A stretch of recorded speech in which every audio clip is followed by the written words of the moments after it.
अहमदनगर बार असोसिएशनच्या वतीने आज मंगळवारी वकिलांनी काम बंद आंदोलन ठेवून राहुरी येथील न्यायालयातील ॲडव्होकेट राजाराम आढाव आणि ॲडव्होकेट मनीषा आढाव या वकील दाम्पत्याची निर्घृण हत्या करण्यात या घटनेचा निषेध व्यक्त करत भविष्यामध्ये अशा घटना थांबल्या नाहीत तर वकील संघटनेच्या वतीने तीव्र आंदोलने केली जातील असा इशाराही यावेळी वकील संघटनांनी दिला आहे।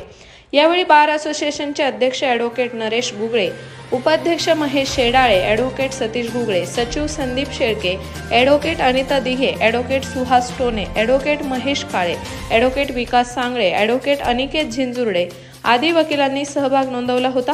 तसेच सदर परिस्थिती गांभीर्याने घेऊन शासनाने ॲडव्होकेट प्रोटेक्शन कायदा संमत करावा अशी मागणी अहमदनगर जिल्हा न्यायालय ते अहमदनगर जिल्हाधिकारी कार्यालयापर्यंत देशात मोर्चा काढून निदर्शने दर्शवत जिल्हाधिकारी यांना ॲडव्होकेट प्रोटेक्शन कायदा लागू करण्याची मागणी केली आहे। राहुरी येथील जी घटना घडलेली आहे तिचा विरोध दर्शवण्यासाठी आणि ॲडव्होकेट प्रोटेक्शन ॲक्ट हा लवकरात लवकर लागू करण्यासाठी ही सर्व वकील मंडळी जी आहे नगर जिल्हा बार असोसिएशनचे सगळे सदस्य आम्ही आज कलेक्टर साहेबांना निवेदन द्यायला आलेलो आहोत। बाकीच्या सदस्यांनी जसं सांगितलं की कामकाज जे ते 3 तारखेपर्यंत बंद ठेवलेलं आहे, त्याच्या पुढे जाऊन मी हे सांगू इच्छितो की न्यायालयाच्या बाहेर आम्ही लवकरच आता आमचे जे शिष्टमंडळ आहे त्यांच्याशी चर्चा करून आम्ही धरणे आंदोलनासाठी आम्ही बसणार आहोत। आणि जोपर्यंत हा ॲडव्होकेट प्रोटेक्शन ॲक्ट जोपर्यंत लागू होत नाही, महाराष्ट्र सरकार जोपर्यंत तो कायदा आणत नाही तोपर्यंत हे धरणे आंदोलन जे ते साखळी पद्धतीने चालू राहणार आहे। याबद्दल मी आज या प्रेसमध्ये सगळ्यांना सांगू इच्छितो।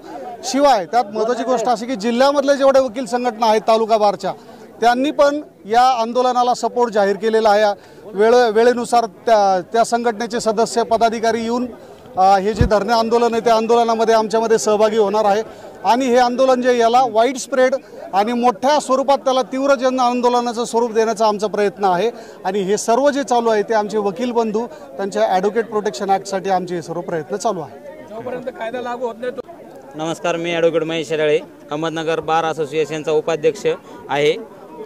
हा जो राहुरी तालुक्यात आढाव दाम्पत्यावर जो खुनी हल्ला करून त्यांचा खून करण्यात आलेला आहे त्या खुनाचा तर आम्ही निषेध नोंदवतच आहोत, परंतु ॲडव्होकेट प्रोटेक्शन ॲक्ट जोपर्यंत अंमलात येत नाही तोपर्यंत धरणे आंदोलन हे आमचं कायम साखळी पद्धतीने चालू असणार आहे। आणि ते आमच्या फक्त नगर पुरतंच मर्यादित नसून पूर्ण नगर जिल्ह्यामध्ये संपूर्ण तालुक्याच्या बारचाही तसा ठराव झालेला आहे। आणि सर्व आमच्या वकील मंडळीने असं ठरवलं आहे की आता जोपर्यंत प्रोटेक्शन ॲक्ट लागू होत नाही तोपर्यंत कोणत्याही प्रकारचा हे आंदोलन मागं घ्यायचं नाही। शासनाला आताच एक थोड्या दिवसापूर्वीच एक संघपणाचं एक जरांगेंच्या माध्यमातून हे कळालेलं आहे की एक ताकद कशी असते एकतेची। वकिलांना एकत्र यायला व जरांगेच्या भूमिकेत जाण्यासाठी भाग पाडू नये शासनाने लवकरात लवकर अध्यादेश जारी करावा, अन्यथा आंदोलनाची तीव्रता आम्ही वाढवणार आहोत। कोर्टाचं कामकाज चालू असणार, कोर्टाचं कामकाज 3 तारखेपर्यंत बंद असणार।